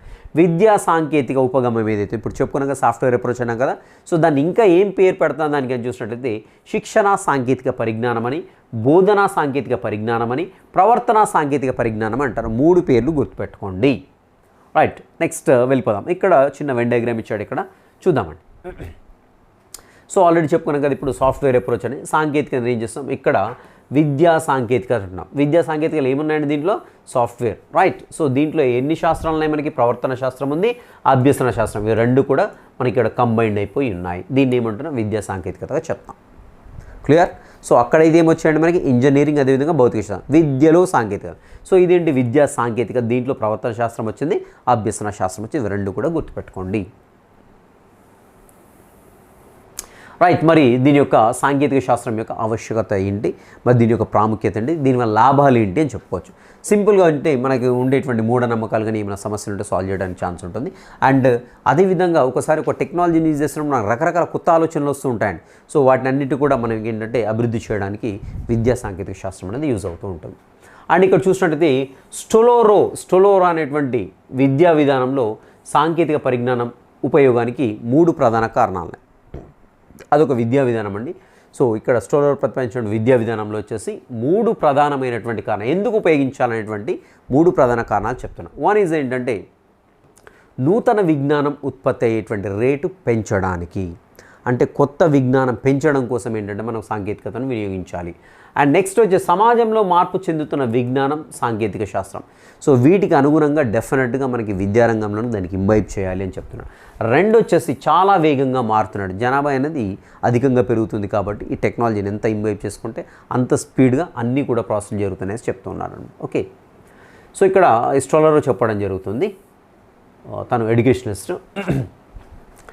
ఇక్కడ సాంప్రదాయ బోధన పద్ధతులు సార్వత్రిక ఉచిత ప్రాథమిక విద్యను సంపూర్ణ అక్షరాస్యతను సాధించడానికి సాంకేతిక తోడుగా ఉంటే సో ఈ లక్ష్యాలు ఏవైతున్నాయో చాలా స్పీడ్గా చేయడానికి ఛాన్స్ ఉంటుంది. అండ్ విద్యా ప్రమాణాలను దిగజారిపోతున్నటువంటి విద్యా ప్రమాణాలను అరికట్టి, సో విద్యా ప్రమాణాలు అకాడమిక్ స్టాండర్డ్స్ అంటే కదా అవి రోజు దిగజారిపోతున్నాయి, వీటిని మళ్ళీ మంచిగా విద్యా సాధించడం కోసం ఏంటంటే మనకి అదేవిధంగా బోధనాభ్యసన ప్రక్రియలో విద్యార్థుల ఆసక్తి రేకెత్తించడానికి ఈ యొక్క టెక్నాలజీని యూజ్ చేసుకోవాల్సి ఉంటుందండి. సో ఇంటి వద్దనే ఉండి తమ పనులు, సో కొంతమంది ఏంటి రాలేకపోతారు. సో వారికి ఎస్పెషల్ ఇంటి వద్ద ఉండే డిస్టెన్స్ మోడ్ ఆఫ్ లెర్నింగ్లో కావచ్చు, వాళ్ళు నేర్చుకోవడానికి కూడా మనకి ఈ యొక్క టెక్నాలజీ అనేది యూజ్ అవుతుంది. సే ఫర్ ఎగ్జాంపుల్ నేనే ఉన్నానండి, ఆన్లైన్లో కోర్స్ అడ్మిషన్ వేసేసాను, ఎక్కడ యూకేనో యూఎస్ఏలో ఉన్నాడు యూనివర్సిటీలో అడ్మిషన్ వేసాం. సో వాళ్ళు డిస్టెన్స్ మోడ్ ఆఫ్ టీచింగ్ అక్కడ మనకి వాళ్ళు చెప్తూ ఉంటారు అనుకుందాం. సో నేను పర్టికులర్ టైంలో వాళ్ళు అక్కడ ఆన్లైన్లోకి వస్తాను, నేను వచ్చేస్తాను. సో అల్టిమేట్గా వాళ్ళు టీచ్ చేస్తాను. అంటే ఇక్కడ టెక్నాలజీని యూజ్ చేస్తాం. అంటే దూర విద్యలో కూడా చాలా ప్రముఖ రోల్ అనేది ఇక్కడ ప్లే చేస్తుందనేసి చెప్పుకోవచ్చు. అదేవిధంగా తక్కువ సమయంలో ఎక్కువ విజ్ఞానాన్ని వేగంగా సమర్థవంతంగా, గుర్తుపెట్టుకోండి, వేగంగా సమర్థవంతంగా తక్కువ సమయంలో ఎక్కువ విజ్ఞానాన్ని అందించడానికి ఇది ఉపయోగపడుతూ ఉంటుంది. అండ్ ఇక్కడ వచ్చేసి జాతీయ సమగ్రత భావాన్ని పెంపొందించవచ్చు అండి. జాతీయ సమగ్రత భావం అంటే ఏంటంటే, సో అందరం యూనివర్సిటీ డైవర్సిటీ అంటాం కదా, రకరకాల ఫర్ ఎగ్జాంపుల్ ఒక ఆన్లైన్ ప్లాట్ఫామ్లో ఒక కోర్సు ఒక టైంలో ఒక క్లాస్ చెప్తూ ఉన్నారు. సో ఇక్కడ తెలంగాణ నుంచి నేను, ఏపీ నుంచి ఒకరు, ఒడిశా నుంచి ఒకరు, బీహార్ నుంచి ఒకరు, సో అమెరికా నుంచి ఒకరు, ఇలా రకరకాల. సో జాతీయ సమైక్యత అన్నాడు కాబట్టి ఇక్కడ ఓన్లీ ఇండియా వరకు తీసుకుందాం. సో రకరకాల స్టేట్ల నుంచి రకరకాల స్టూడెంట్స్ అక్కడ ఇంటరాక్ట్ కావడానికి ఛాన్స్ ఉంది. సో అల్టిమేట్గా అండి, సో ఒక ఫ్రెండ్లీ అట్మాస్ఫియర్ ఏర్పడుతుంది కాబట్టి అల్టిమేట్గా మనకి ఇక్కడ జాతీయ సమగ్రత, నేషనల్ ఇంటిగ్రిటీ అనేది పెరగడానికి అవకాశం ఉంటుంది. రైట్, దూర విద్యా విధానంలో విద్యార్థులకు మెరుగైన నాణ్యమైన విద్యను అందించడానికి అయితే ఛాన్స్ ఉంటుంది. ఓకే, అండ్ తక్కువ ఖర్చుతో ఎక్కువ మంది పాఠశాల ఉపాధ్యాయులకు సమర్థవంతంగా వృత్తిపూర్వక వృత్యంతర శిక్షణ కార్యక్రమం నిర్వహించవచ్చును. సో ఇక్కడ చూడండి, తక్కువ ఖర్చుతో ఎక్కువ మంది ఉపాధ్యాయులకు ఒకేసారి శిక్షణ ఇవ్వడానికి ఛాన్స్ ఉంటుంది. ఎలా? ఫర్ ఎగ్జాంపుల్, ఉదాహరణకు మాకు కొన్ని ట్రైనింగ్స్ అయ్యాయి, జూమ్లో ట్రైనింగ్స్ అయ్యాయండి. మాకు టీచర్ జూమ్లో ట్రైనింగ్ అయ్యాయి. సో ఎక్కడో అమెరికాలో ఉండేటువంటి ఒక పర్సన్ మాకు జూమ్లోకి వచ్చేసి ట్రైనింగ్ ఇచ్చాడు. సో అలాంటప్పుడు ఏమో తక్కువ ఖర్చు కదా. సో అదే అమెరికాలో ఉండేటువంటి పర్సన్ ఇండియాకి రావాలంటే ఫ్లైట్ ఛార్జెస్ ఏంటి, తనకు ఇచ్చేటువంటి రెమ్యునేషన్ ఏంటి, అదేవిధంగా అక్కడ మనకి వెన్యూ ఏంటి, అండ్ దానికి సంబంధించిన టెక్నాలజీ ఏంటి, అండ్ ఉపాధ్యాయులకు రోజు క్లాస్ అంటే స్కూల్లో వదిలిపెట్టేసి అక్కడికి వెళ్ళడము, వీళ్ళ ఛార్జెస్, భోజనాలు, ఇవన్నీ కూడా ఖర్చు ఎక్కువగా ఉంది. సో కాబట్టి ఇక్కడ టెక్నాలజీని ఇంబైబ్ అంటే ఒక జూమ్ మీటింగ్ పెట్టడం వల్ల ఏమవుతుందండి, తక్కువ ఖర్చు ఉంది, అదేవిధంగా ఎక్కువ మందికి ఒకేసారి నాణ్యమైనటువంటి అంశాన్ని అందించడానికి అయితే ఛాన్స్ ఉంటుంది. ఎస్పెషల్లీ ఉపాధ్యాయులకు వృత్తిపూర్వక వృత్యంతర శిక్షణ. వృత్తిపూర్వక అంటే ఏంటంటే జాబ్ రాకముందుకు చేసేటువంటి బిఎడ్ డిఎడ్ ట్రైనింగ్ ఉందో వాటిని వృత్తిపూర్వక అంటాం. వృత్తి అంతర శిక్షణ అంటే ఈ పదాలు తెలిసి ఉండాలి డెఫినెట్గా. సో జాబ్లోకి వచ్చిన తర్వాత కొన్ని ట్రైనింగ్స్ అయితే ఉంటాయి. సో వాటిని ఏమంటామంటే వృత్తి అంతర శిక్షణ కార్యక్రమం అంట. అదేవిధంగా ప్రజల్లో ఉండేటువంటి సూపర్ స్టిషన్స్ అంటే మూఢ విశ్వాసాలు, అదేవిధంగా ఏవైతే మూఢ నమ్మకాలు ఉంటే వీటిని తొలగించడానికి కూడా సో ఇది ఉపయోగపడుతుంది. అదేవిధంగా వ్యాధుల పట్ల అవగాహన పెంపొందించడానికి కూడా మనకి టెక్నాలజీ యూజ్ అవుతుంది. అండ్ అదేవిధంగా ఫైనల్గా వచ్చేసి విద్యా వ్యవస్థ పరిపూర్ణత సాధించడానికి మనకు ఉపయోగపడుతుంది. మరి దీని యొక్క పరిధి ఏంటి, విద్యా సాంకేతిక శాస్త్రం యొక్క పరిధి ఏంటి అని చూసినట్లయితే ఎస్కే మంగల్ అనేటువంటి సైంటిస్ట్ సో పరిధిని వివరించడానికి 2 ప్రశ్నలు వేయమన్నాడు. సో 2 ప్రశ్నలు ఏంటి అని చూసినట్లయితే విద్యా సాంకేతిక శాస్త్రం పనిచేసేటువంటి క్షేత్రానికి పరిమితులే. అంటే విద్యా సాంకేతిక శాస్త్రం ఎక్కడి వరకు ఎక్కడెక్కడ పనిచేస్తుంది అనే క్వశ్చన్ మనం వేసుకున్నప్పుడు సో దీని యొక్క పరిధి అనేది అర్థమవుతుంది. ఉదాహరణకు విద్యా సాంకేతిక శాస్త్రం దేనికి ఉపయోగపడుతుంది? విద్యారంగంలో చూసినట్లయితే పాఠ్య ప్రణాళిక రూపొందించడానికి, ఉపాధ్యాయులకు ట్రైనింగ్స్ ఇవ్వడానికి, సో రకరకాలుగా టీచింగ్ లెర్నింగ్ ప్రాసెస్లో యూజ్ చేసుకోవడానికి, ఇవాల్యుయేషన్ ప్రాసెస్లో యూజ్ చేసుకోవడానికి, అదేవిధంగా ఎఫెక్టివ్గా ఒక లెసన్ ప్లాన్ చేసుకోవడానికి, టీఎల్ఎం తయారు చేయడం, వీటికి అన్నిటి కూడా ఉపయోగిస్తుంది. సో దీని పరిధి ఎక్కడుందంటే మనం ఈ క్వశ్చన్కి ఆన్సర్ చేయగలిగినట్లయితే ఆ పరిధి అంతవరకు ఉందనేసి మనకు అర్థమవుతూ ఉంటుంది. అండ్ నెక్స్ట్ వచ్చేసి దీని అధ్యయనంలో చేర్చవలసిన అంశాలు ఏంటి అంటే విద్యా సాంకేతిక అధ్యయనంలో మనం ఇంకా ఏం అంశాలని చేర్చాలి అంటే అది కూడా దీని పరిధిలోనికి వస్తుంది అనేసి అర్థమవుతూ ఉంటుంది అన్నమాట. ఓకేనా? సో ఇది సింపుల్గా 2 క్వశ్చన్లే కనపడుతున్నాయండి. ఈ 2 క్వశ్చన్లను ఒకసారి దానికి ఆన్సర్ చేస్తే సో ఇక్కడ అన్లిమిటెడ్, దాని యొక్క స్కోప్ అనేది అన్లిమిటెడ్ అని మనకు అర్థమవుతూ ఉంటుందన్నమాట. రైట్, ఇక్కడ చూసినట్లయితే విద్యా సాంకేతిక శాస్త్రం బోధనాభ్యసన సూత్రాలు, జ్ఞానం, సిద్ధాంతాలు, మానవాళి ఇవన్నీ కూడా వచ్చేస్తాయండి, మాధ్యమం ఇవన్నీ కూడా. సో ఎంతగానో సో ఓవరాల్గా వీటన్నిటిని ప్రాసెస్లు ఇక్కడ ఏవైతే ఉన్నాయో బోధనాభ్యసన సూత్రాలు, జ్ఞానం, సిద్ధాంతాలు, మానవ వనరులు, సహజ వనరులు, బోధనా వ్యూహాలు, అభ్యసన వ్యూహాలు, మాధ్యమాలు, బోధనాభ్యసన ప్రక్రియను విశ్లేషించడం, బోధనాభ్యసనం గల సంబంధం, బోధనా లక్ష్యాలు, సాధన మొదలైన వాటి గరిష్ట వినియోగానికి సాంకేతిక పరిజ్ఞానం ఎంతగానో ఉపయోగపడుతుంది. ఓవరాల్గా సింపుల్గా అండి సో మనకి టీచింగ్ లెర్నింగ్ ప్రాసెస్ కావచ్చు, విద్యారంగానికి సంబంధించిన ఏ లక్ష్యాన్నైనా ఏ గమ్యాన్నైనా చేరుకోవాలంటే మనం సాంకేతికతను యూజ్ చేసినట్లయితే చాలా క్విక్గా, చాలా ఫాస్ట్గా, చాలా అక్యురేట్గా చేరుకోవడానికి ఛాన్స్ అయితే ఉంటుందనేసి తెలుస్తుంది. రైట్, ఇక్కడ విద్యా సాంకేతిక శాస్త్రం పరిధిలో ఎలాంటి అంశాలని ఒకసారి చూద్దామండి. ఇక్కడ హెడింగ్స్ అయితే డెఫినెట్గా గుర్తుపెట్టుకోండి. ఇక్కడ హెడింగ్స్ ఉంటాయి, హెడింగ్స్ కింద చాలా ఉంటుందండి. సో ఇవన్నీ కూడా అవసరం లేదు, బట్ మేజర్గా వచ్చేసి హెడింగ్స్ గుర్తుపెట్టుకోండి. విద్యా సాంకేతిక శాస్త్రం యొక్క పరిధి. బోధనాభ్యసన ప్రక్రియని విశ్లేషించడం బోధనాభ్యసన ప్రక్రియ ఏ విధంగా జరుగుతుందని తెలుసుకోవడం. బోధనాభ్యసన ప్రక్రియ అంటే చాలా ఉంటుందండి. సో బోధనా సూత్రాలు, బోధనా సిద్ధాంతాలు, బోధనా దశలు, బోధనా భావన విశ్లేషణ ఇవన్నీ కూడా ఉంటాయి. వీటన్నిటి గురించి విశ్లేషించడం కోసం మనకి విద్యా సాంకేతిక శాస్త్రం అనేది యూజ్ అవుతుంది. అండ్ నెక్స్ట్ వచ్చేసి విద్యా లక్ష్యాలను, గమ్యాలను పేర్కొనడంలో కూడా మనకి విద్యా సాంకేతిక శాస్త్రం యూజ్ అవుతూ ఉంటుంది. నెక్స్ట్ వచ్చేసి పాఠ్య ప్రణాళికను అభివృద్ధి అంటే విద్యారంగానికి సంబంధించినటువంటి ప్రతి ఒక్క దశలో, ప్రతి ఒక్క ప్రక్రియలో సాంకేతికతను యూజ్ చేసుకుంటాం. ఫర్ ఎగ్జాంపుల్ పాఠ్య ప్రణాళిక అభివృద్ధి పరచడంలో మనకి ఏ రకంగా ఉపయోగపడుతుందంటే ఫర్ ఎగ్జాంపుల్ DTP తోటి ఆ పాఠ్య ప్రణాళిక ఏముండాలి డిజైన్ చేస్తాం. ఏం యూజ్ చేస్తాం? కంప్యూటర్ యూజ్ చేస్తాం, లేకుంటే ఏం చేస్తాం? ఒక ప్రింటర్ యూజ్ చేస్తాం, లేకుంటే ప్రింటింగ్ మెషిన్ యూజ్ చేస్తాం, అంతే కదా. అంటే మనం టెక్నాలజీని ఇంవైపు చేసుకున్నట్లే కదా. సో ఇలా మనకి విద్యా లక్ష్యాలను, గమ్యాలను పేర్కొనడంలో, పాఠ్య ప్రణాళిక అభివృద్ధి చేయడంలో, సో ఇలా మనకి అనేక రకాలుగా సాంకేతిక. సో మేజర్గా ఇక్కడ వచ్చేసి హెడింగ్స్ గుర్తుపెట్టుకోండి ఎస్పెషల్లీ. సో ఫస్ట్ ఏంటంటే బోధనాభ్యసన ప్రక్రియ విశ్లేషించడం, విద్యా లక్ష్యాలను, గమ్యాలను పేర్కొనడం, పాఠ్య ప్రణాళిక అభివృద్ధి చేయడం, అదేవిధంగా బోధనాభ్యసన పరికరాలను అభివృద్ధి పరచడంలో కూడా. ఫర్ ఎగ్జాంపుల్ KE అని ఉంది, లేకుంటే IFPనే ఉంది, మీకు చెప్పేటువంటి ఇంటరాక్టివ్ ఫ్లాట్ ప్యాన్లే ఉంది. సో ఇది ఒక బోధనాభ్యసన ప్రక్రియనే కదా. బోధనాభ్యసన ప్రక్రియలో నేను ఏం చేస్తున్నాను? ఈ పరికరం యూజ్ చేస్తున్నాను, IFPని. సో ఇలాంటి పరికరాలను అభివృద్ధి చేయడానికి కూడా మనకి ఈ టెక్నాలజీ అనేది యూజ్ అవుతుందని చాలా క్లియర్గా అర్థమవుతుంది. అండ్ నెక్స్ట్ వచ్చేసి ఉపాధ్యాయ శిక్షణ అండి. ఉపాధ్యాయులకు శిక్షణ ఇవ్వడం. ఇంతకుముందు చెప్పాను కదా, జూమ్ మీటింగ్లో శిక్షణ ఇవ్వడం. సో జూమ్ మీటింగ్ అంటే మన టెక్నాలజీని ఇంబైబ్ చేసుకున్నట్టే, టెక్నాలజీని మనము మన విద్యారంగంలోనికి అన్వయిస్తున్నట్టే అనమాట. ఓకేనా. అండ్ నెక్స్ట్ వచ్చేసి ఉపాధ్యాయుడి శిక్షణలో మనకి చాలా ఉంటాయండి. లైక్ ఇప్పుడు సూక్ష్మ బోధన కావచ్చు, బృంద బోధన కావచ్చు, స్టిమ్యులేటెడ్ టీచింగ్ కావచ్చు, అండ్ బోధన నమూనాల ఇక్కడ మోడల్స్ ఆఫ్ టీచింగ్స్ కావచ్చు. సో ఇవన్నీ కూడా మనకి ఏంటంటే ఉపాధ్యాయ శిక్షణలో ఉపయోగపడుతూ ఉంటాయి. నెక్స్ట్ వచ్చేసి బోధనాభ్యసన వ్యూహాలు, పద్ధతుల ఎంపిక. సో ఇక్కడ బోధనాభ్యసనం మనకి చేయడానికంటే టీచింగ్ లెర్నింగ్ ప్రాసెస్లో ఉండేటువంటి స్ట్రాటజీస్ కావచ్చు, మెథడ్స్ కావచ్చు. సో వీటిని ఎంపిక చేసుకోవడానికి, అదేవిధంగా అభివృద్ధి చేయడం. ఇంతకుముందు చెప్పుకున్నాం కదా. సో స్కిన్నర్ కావచ్చు, పావులో కావచ్చు, ఇంకొకరు కావచ్చు, కోహ్లర్ కావచ్చు, వీళ్ళందరూ కూడా ఏవో ప్రయోగాలు చేస్తున్నారు. ప్రయోగాలు చేసేసి దాంట్లో సక్సెస్ అయినటువంటిది ఏదైతే ఉందో, సో అలాంటి దాన్ని ఎంపిక చేసుకుంటాం మన టీచింగ్ లెర్నింగ్ ప్రాసెస్లో. అంటే ఒక విద్యార్థి ఎఫెక్టివ్గా ఎలా నేర్చుకోగలుగుతాడనేటువంటిది ఏదైతే ఉందో దాన్ని ఎంపిక చేసుకుంటాం. అలాంటి దాన్ని అభివృద్ధి చేసుకోవడానికి కూడా మనకి ఈ సాంకేతికత అనేది యూజ్ అవుతుంది. సో వాళ్ళు చేసేటువంటి ప్రయోగాలను ఏమంటాం? సాఫ్ట్వేర్ అప్రోచ్గా చెప్పుకున్నాం, మనం గుర్తుపెట్టుకోవాలి.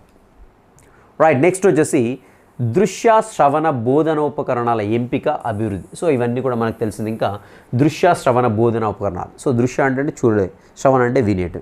సో లైక్ ఇప్పుడు కంప్యూటర్ కావచ్చు, ఒక టీవీ చూస్తున్నాం, లేదంటే ఒక మూవీ చూస్తున్నాం. సో ఇవన్నీ కూడా మనకు మల్టీమీడియా అండి కంప్లీట్. సో ఇవన్నిటి కూడా మనకి ఏంటంటే ఎంపిక చేసుకోవడానికి, అదేవిధంగా అవి టీచింగ్ లెర్నింగ్ ప్రాసెస్లో కానివ్వండి, విద్యా గమ్యాలు, విద్యా లక్ష్యాలు చేరడంలో, విద్యా లక్ష్యాలు సాధించడంలో, లేదంటే విద్యా గమ్యాల్ని చేరడంలో ఎఫెక్ట్గా పనిచేసాయనుకోండి, అలాంటి వాటిని అభివృద్ధి చేయడానికి ఉపయోగించుకుంటూ ఉంటాం అనమాట. ఓకే. అండ్ నెక్స్ట్ వచ్చేసి హార్డ్వేర్, భారీ ప్రసారం అంటే మాస్ కమ్యూనికేషన్ అంటాం కదా. సో హార్డ్వేర్, అదేవిధంగా భారీ ప్రసారణ మాధ్యమాలను సమర్థవంతంగా ఉపయోగించడం కోసం సో ఈ యొక్క టెక్నాలజీని కంపల్సరీ ఇంబైబ్ చేసుకోవాల్సిందే. నెక్స్ట్ వచ్చేసి విద్యా ఉపవ్యవస్థలను సమర్థవంతంగా ఉపయోగించుకోవడం కోసం కూడా మనం ఈ టెక్నాలజీ యూజ్. సో ఇక్కడ మెయిన్ హెడింగ్స్ ఏవైతే హెడింగ్స్ గుర్తుపెట్టుకోండి డెఫినెట్గా. సో ఇక్కడ దీంట్లో వచ్చేసి వ్యవస్థాగత రైట్ అవసరం లేదు మనకి. నెక్స్ట్ మూల్యాంకనం ద్వారా అవసరమైన పరిపుష్టి, నియంత్రణ అందించడం కూడా. సో మూల్యాంకనం అంటే ఇవాల్యుయేషన్. సో మనకి టీచింగ్ లెర్నింగ్ ప్రాసెసింగ్ ఏ విధంగా అవుతుంది, లేదంటే ఈ యొక్క పర్టికులర్ ఒక టెక్నాలజీని, ఒక డివైస్ని, ఒక పర్టికులర్ ఎలక్ట్రానిక్ డివైస్ తీసుకొచ్చి మనం ఒక దగ్గర యూజ్ చేస్తున్నాం, ఎంతవరకు యూజ్ అవుతుంది. సో ఇలాంటివన్నీ కూడా మనకు మూల్యాంకనం చేసుకోండి, ఇవాల్యుయేట్ చేసుకొని, అదేవిధంగా ఫీడ్బ్యాక్ తీసుకోవడానికి కూడా మనకి ఏంటంటే స్పెషల్లీ ఈ యొక్క టెక్నాలజీ అనేది యూజ్ అవుతుంది. రైట్. ఇది వచ్చేసి కంప్లీట్గా మనకి educational technology and education technology and technology in education. So మేజర్గా గుర్తుపెట్టుకోవాల్సింది ఎక్కడెక్కడ ఫోకస్ చేయాలని చెప్పాను. మీరు స్పెసిఫిక్గా రాసుకుంటారా, లేకుంటే డిస్క్రిప్షన్లో పెడతా డౌన్లోడ్ చేసుకుంటారా, మీ ఇష్టం అండి. సో దీని తర్వాత ICT క్లాస్ కూడా ఉంటుంది. సో ICT క్లాస్ కూడా చెప్తాను. సేమ్ ఇదే విధంగా మీకు సేమ్ PDF అనేది ప్రొవైడ్ చేయడం జరుగుతుంది. Right. This the what today session. And మనకు డిస్క్రిప్షన్లో వచ్చేసి వాట్స్ బిహైండ్ అనేటువంటి యాప్ ఉంటుంది, డౌన్లోడ్ చేసుకోండి. అదేవిధంగా దాంట్లో డెమో వీడియోస్ ఉంటాయి, డెమో వీడియోస్ చూడండి. If at all if you satisfy and then you go for the course. Right. This the what today session. Will meet in the next session. Till next session. Have a great day.